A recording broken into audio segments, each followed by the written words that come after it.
सो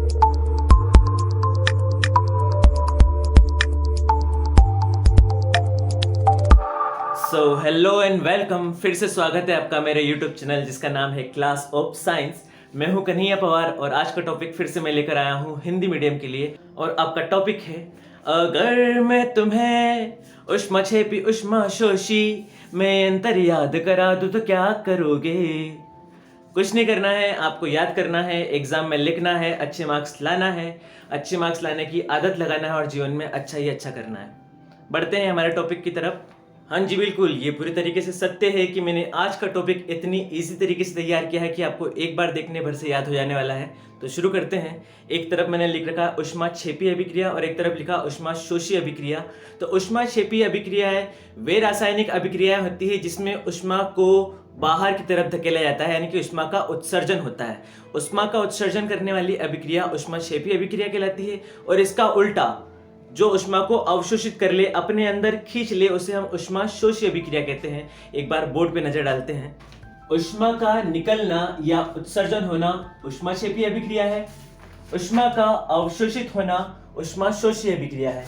मैंने चित्र में बताया है, एक अभिक्रिया बनाकर इसमें मैंने तीर बाहर की तरफ लगाए हैं। आप ये समझिए इसमें से उष्मा बाहर निकल रही है, इसमें तीर अंदर की ओर जा रहे हैं। आप समझिए उष्मा जो है अवशोषित हो रही है।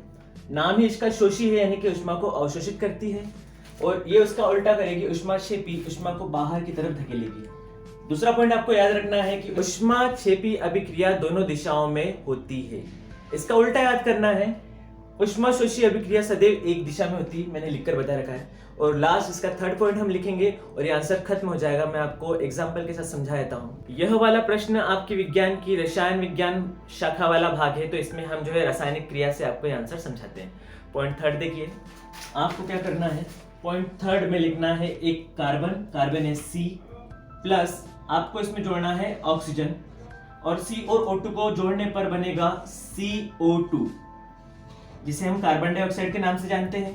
कार्बन और ऑक्सीजन के जुड़ने पर कार्बन डाइऑक्साइड बनती है और साथ में निकलती है उष्मा। इजी सी इक्वेशन थी और ऐसा ही समीकरण हम यहाँ पर बनाने वाले हैं। यहाँ आपको नया समीकरण बनाना है। जब आप नाइट्रोजन यानी कि N2 की अभिक्रिया जब O2 से करवाएंगे तो इस अभिक्रिया में उष्मा अवशोषित होगी। तो हम पहले ही उष्मा लिख देते हैं, उष्मा अवशोषित हो रही है और साथ में बन जाएगा आपका 2N2 और 2O2 मिलाकर एक साथ में हम लिख देते हैं 2NO बनेगा। यानी कि इस अभिक्रिया में उष्मा का अवशोषण हुआ और लास्ट में बन गई 2NO। इस तरीके से आपका उष्मा छेपी और उष्मा शोषी आंसर कंप्लीट हो जाता है। आप इसे एग्जाम में अच्छी तरीके से लिखिए, आपको इसकी जो भी मार्क्स पेपर में डिसाइडेड है वो आपको पूरी तरीके से मिल जाएंगे। यह आंसर इतना इजी है कि आप इसे कुछ सेकंड में रिवाइज कर सकते हैं। बस आपको याद रखना है कि ऐसी अभिक्रियाएं या ऐसी रासायनिक अभिक्रिया जिसमें उष्मा का अवशोषण होता है वो उष्मा शोषी अभिक्रिया होती है, नाम से इसमें स्पष्ट है। और ऐसी अभिक्रिया जिसमें उष्मा बाहर की तरफ धकेली जाती है, जिसमें उष्मा का उत्सर्जन होता है, उसे उष्मा छेपी अभिक्रिया कहते हैं। और उष्मा छेपी अभिक्रिया दोनों दिशाओं में होती है, उष्मा शोषी केवल एक ही दिशा में होती है। उष्मा छेपी का उदाहरण है C+O2 यानी कि CO2 और उष्मा शोषी का उदाहरण है N2+O2 यानी कि 2NO। इतने में आपका आंसर कंप्लीट हो जाएगा। आप इस आंसर को अपनी कॉपी में लिख सको इसलिए वीडियो के लास्ट में मैं इसे अपने हाथ से लिखकर फिर से लगा दूंगा। आप वीडियो को पॉज करके उसे लिख सकते हैं। अब मैं बताता हूँ इसके IMP ऑब्जेक्टिव्स जो बोर्ड एग्जाम में फिर से आने के चांसेस हैं। आपको याद रखना है कि उष्मा छेपी का सबसे अच्छा उदाहरण है श्वसन, यानी कि हम जब सांस लेते हैं तो हमारे शरीर से उष्मा का उत्सर्जन होता है। और दूसरा, बर्फ का पिघलना उष्मा शोषी का अभिक्रिया का उदाहरण है, क्योंकि आपको ये पता है कि जब बर्फ पिघलती है तो आसपास की गर्मी को सोख लेती तभी पिघलती है। और बर्फ के पिघलने पर आसपास का वातावरण ठंडा हो जाता है और जब आप सांस लेके छोड़ते हैं तो आपकी छोड़ी गई हवा में भी गर्मी होती है। यानी कि श्वसन एक उष्मा छेपी अभिक्रिया है और बर्फ का पिघलना एक उष्मा शोषी अभिक्रिया है। तो वीडियो को एंड करने का टाइम आ गया है और जैसा कि हर बार मैं किसी ना किसी की कमेंट की बात करता हूं, तो इस बार की सबसे अच्छी कमेंट लगी है खुशबू शर्मा जी की। इन्होंने ज़्यादा कुछ नहीं, एकदम स्वीट तरीके से थैंक यू सर बोला है।